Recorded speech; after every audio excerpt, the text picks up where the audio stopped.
Subscribe कीजिए your selection sure YouTube channel को, साथ में प्रेस कर दीजिए बेल आइकन को ताकि आने वाली हर एक वीडियो का लेटेस्ट नोटिफिकेशन सबसे पहले आपको मिल सके।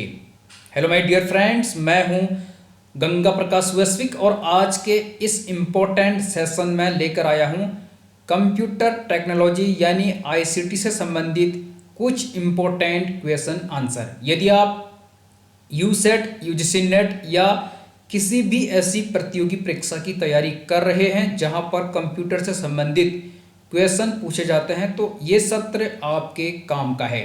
इसलिए सत्र को धैर्य और लगन के साथ अंत तक जानने और समझने की कोशिश कीजिएगा। चलो शुरू करते हैं इस महत्वपूर्ण सत्र को।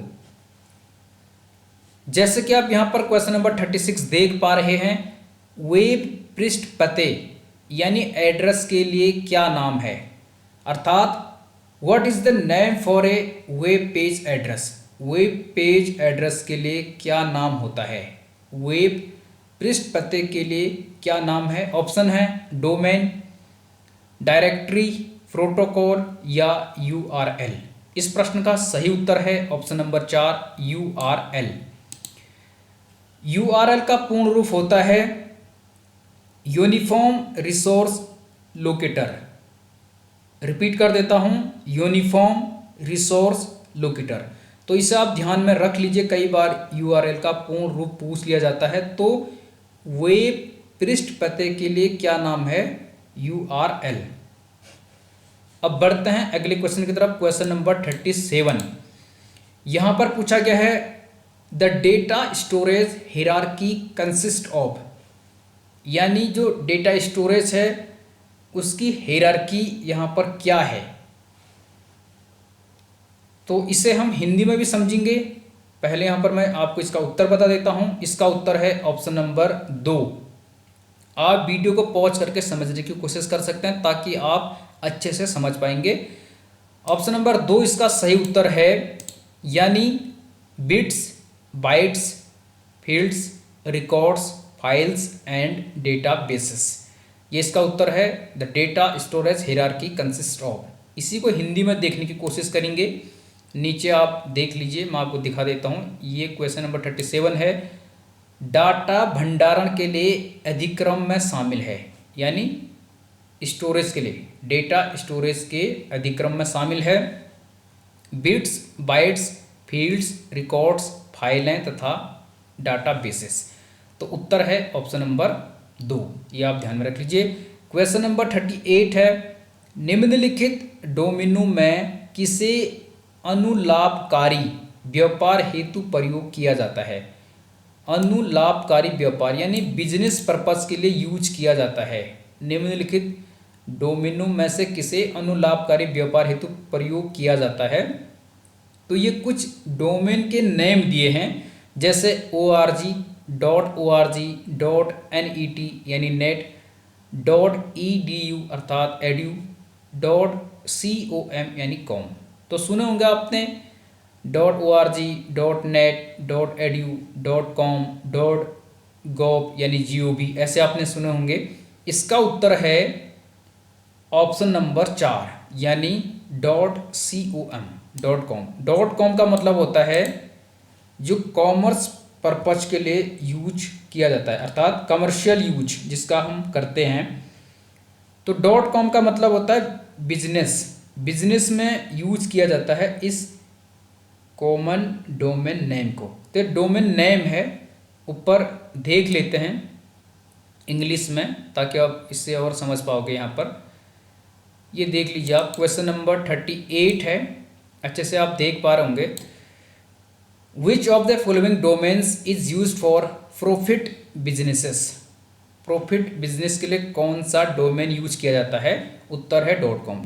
.com का मतलब बिजनेस पर्पस के लिए, कमर्शियल पर्पस के लिए। उसी प्रकार से .edu एजुकेशन पर्पस के लिए, जैसे कोई शिक्षण संस्थान है, कोई कॉलेज है, वहाँ पर इसे यूज किया जाता है कॉलेज में। .net इसे किया जाता है लार्ज नेटवर्क के लिए, यानी .network इसे यहाँ पर प्रयोग किया जाता है। तो लार्ज नेटवर्क के लिए .net लिखते हैं।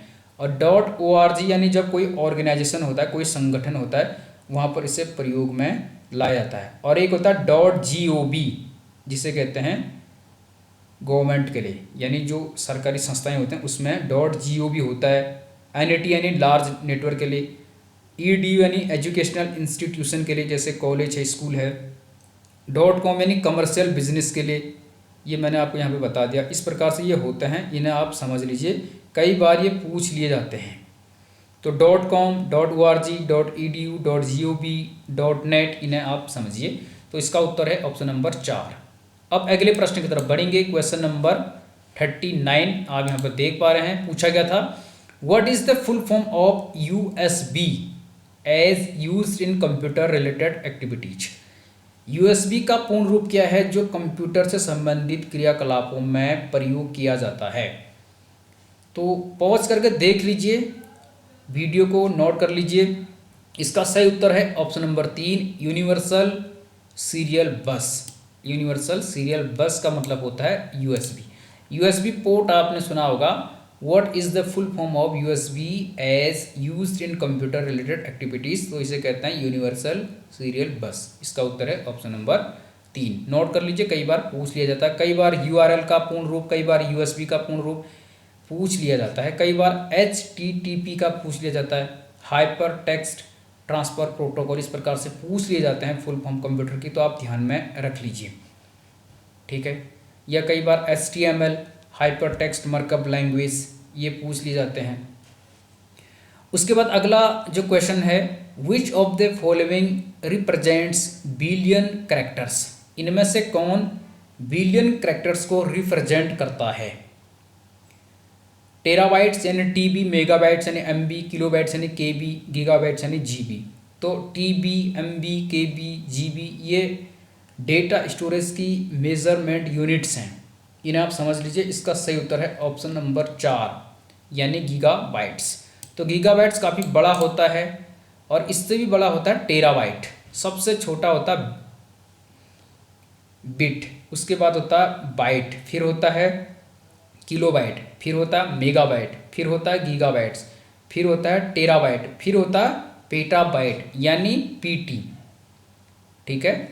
टेराबाइट TB से बड़ा होता है PB, पेटाबाइट। तो सबसे ऊपर है पेटाबाइट, उससे नीचे टेराबाइट, उससे नीचे गीगाबाइट, उससे नीचे मेगाबाइट, उससे नीचे किलोबाइट, उससे नीचे बाइट और उससे नीचे बिट। इस प्रकार से ये कंप्यूटर स्टोरेज की मेजरमेंट यूनिट्स हैं, ये आप ध्यान में रख लीजिएगा। तो इससे हिंदी से बेहतर अंग्रेजी में ज़्यादा अच्छा समझ में आता है, इसलिए मैंने आपको इसे इंग्लिश में बता दिया। हिंदी में आप देख सकते हैं, निम्नलिखित में से कौन सा एक अरब कैरेक्टर्स प्रदर्शित करता है, तो गीगाबाइट्स। अगला क्वेश्चन उसके बाद यहाँ पे पूछा गया था, निम्नलिखित में से कौन सा प्रदूषक श्वसन तंत्र से जुड़ी बीमारियों का प्रमुख कारण है। तो इनमें से कौन सा प्रदूषक यानी पोल्यूटेंट्स श्वसन तंत्र से जुड़ी बीमारियों का प्रमुख कारण है। ऑप्शन है विलंबित सूक्ष्म कण, नाइट्रोजन ऑक्साइड, कार्बन मोनोऑक्साइड या वाष्पशील कार्बनिक यौगिक। तो इनमें से कौन सा प्रदूषक श्वसन तंत्र से जुड़ी बीमारियों का प्रमुख कारण है। इसका सही उत्तर ऑप्शन नंबर 1 है विलंबित सूक्ष्म कण, ये इसका सही उत्तर हो जाएगा। ऊपर इंग्लिश में भी आपको इसे दिखा देता हूँ, ये देख लीजिए। Which of the following pollutants is the major cause of respiratory diseases. तो इसका उत्तर है option number 1 suspended fine particles, इसका सही उत्तर हो जाएगा ऑप्शन नंबर 1। अब अगले प्रश्न की तरफ बढ़ते हैं। इस प्रकार के प्रश्न की तैयारी आपको अवश्य करनी चाहिए, बहुत इंपॉर्टेंट क्वेश्चन है। यहाँ पर एक अभिकथन दिया जाता है यानी असर्शन दिया जाता है और उसका तर्क यानी रीज़न दिया जाता है, इसे हल करना होता है और इसमें कई लोगों को दिक्कत होती है। इसका मैं तरीका बता देता हूँ। यहाँ पर पूछा गया है, इन अर्बन एरियाज यानी नगरीय क्षेत्र में smog episodes occur frequently in winter.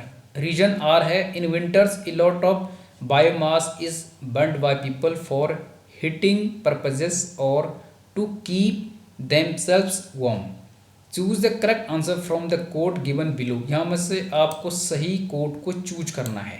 Hindi में समझ लेते हैं फिर और आप क्लियर हो जाएंगे, हिंदी माध्यम के विद्यार्थी। पूछा क्या गया था, थोड़ा सा देख लीजिए अच्छे से। अभिकथन ए है, शहरी क्षेत्रों में जाड़े के दिनों में अक्सर धूम कोहरे की घटनाएं घटित होती हैं। बिल्कुल सही है। जो नगरीय क्षेत्र होते हैं, शहरी क्षेत्र होते हैं, उनमें जाड़ों के दिनों में अक्सर धूम कोहरा की घटनाएं घटित होती हैं, यानी कोहरा लगता है, फॉग की समस्या होती है। आपने देखा होगा आजकल शहरों में एकदम फॉग लग जाता, कुछ नहीं दिखता है। तर्क है, जाड़े के मौसम में लोग गर्म करने के प्रयोजन से या स्वयं को गर्म रखने के लिए बड़ी मात्रा में जैव संहिति यानी बायोमास को जलाते हैं। क्या यह तर्क सही है अभिकथन ए के अनुसार?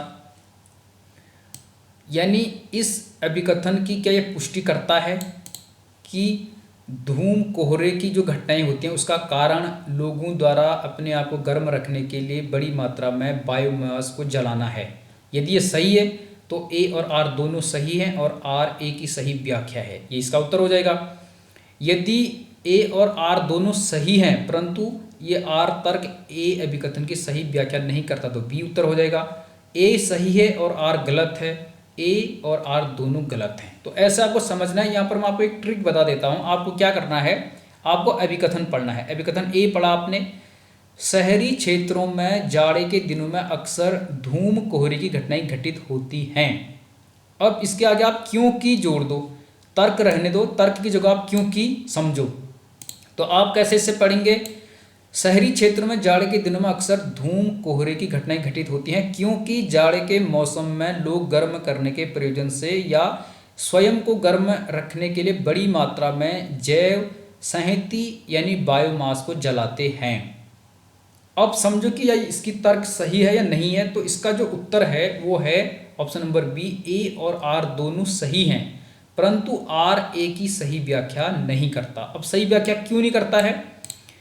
इसलिए नहीं करता है क्योंकि ठीक है, शहरी क्षेत्र में जाड़े के दिनों में अक्सर धूम कोहरे की घटनाएं घटित होती हैं, ये तो सही है। लेकिन धूम कोहरे की घटनाएं केवल लोगों के बायोमास जलाने से ही नहीं होता बल्कि कुछ मौसम की वजह से भी वो हो जाता है। यदि लोग बायोमास नहीं जलाएंगे तब भी शहरी क्षेत्र में जाड़े के दिनों में अक्सर धूम कोहरे की घटनाएं घटित होंगी ही होंगी, क्योंकि घाटियों में, शहरी क्षेत्रों में जो एयर प्रेशर है उसकी वजह से या आर्द्रता जो होती है उसकी वजह से ये कोहरा लग जाता है, फॉग आ जाता है, ऑटोमेटिक आता है वो। उसमें बायोमास का भी रोल होता है लेकिन इतना ज़्यादा नहीं होता। अगर लोग जाड़े के मौसम में अपने आप को गर्म करने के लिए, स्वयं को गर्म रखने के लिए बड़ी मात्रा में बायोमास नहीं भी जलाएंगे तब भी धूम कोहरे की घटनाएं घटित होंगी ही होंगी। इसलिए जो तर्क आर है वो अभिकथन ए की सही व्याख्या नहीं करता।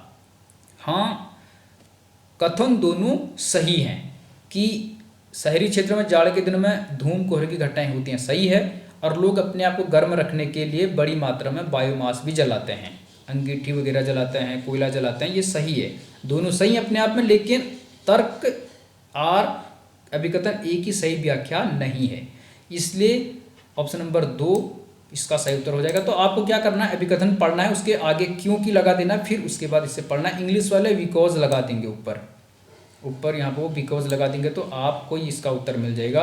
तो ये सत्र यहाँ पर समाप्त हो जाता है। यदि सत्र अच्छा लगा तो अवश्य ही वीडियो लाइक कीजिए, कमेंट कीजिए, शेयर कीजिए। चैनल पर पहली बार विजिट कर रहे हैं तो अवश्य प्लीज़ सब्सक्राइब कीजिएगा और मिलते हैं इसी प्रकार के किसी अन्य वीडियो के साथ। यदि वीडियो अच्छी लगे तो कमेंट कीजिए ताकि हम नेक्स्ट वीडियो बना सकें। All the best.